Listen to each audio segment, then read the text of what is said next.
नमस्कार दोस्तों, आप लोग कैसे हैं। उम्मीद है कि आप लोग ठीक ही होंगे। मैं पप्पू लाल यादव देख रहे हैं NP7 न्यूज़ भोजपुरी। तो बहुत बहुत स्वागत बा। अगर आप लोग अभी तक NP7 न्यूज़ भोजपुरी को सब्सक्राइब नहीं किए हैं तो नीचे के लाल बटन दबाकर सब्सक्राइब कर दीजिए और साथ ही साथ वीडियो को लाइक कर दीजिए। तो दोस्तों, आप लोगों को बता दी कि आज रितेश पांडे के वीडियो आया था, मजनुआ अपसेट रहा था, जो कि वीडियो फ्लॉप हो गया है। रितेश पांडे के वीडियो आया था, मजनुआ अपसेट रहा था, जो कि वीडियो फ्लॉप हो गया है। मजनुआ अपसेट रहा था, वीडियो के 8 घंटा में 20,000 व्यू मिला है। रितेश पांडे के वीडियो मजनुआ अपसेट रहा था कि 8 घंटा में 20,000 व्यू मिला है, तो वीडियो फ्लॉप हो गया है। तो अब रितेश पांडे के भी गाना वीडियो नहीं चलता है।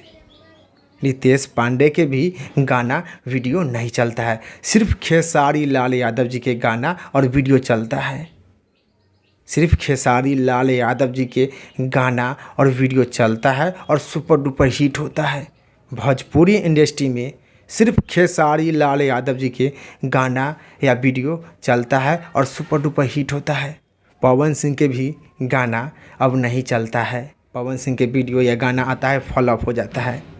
और खेसारी लाल यादव जी के गाना या वीडियो आता है, सुपर डुपर हिट हो जाता है।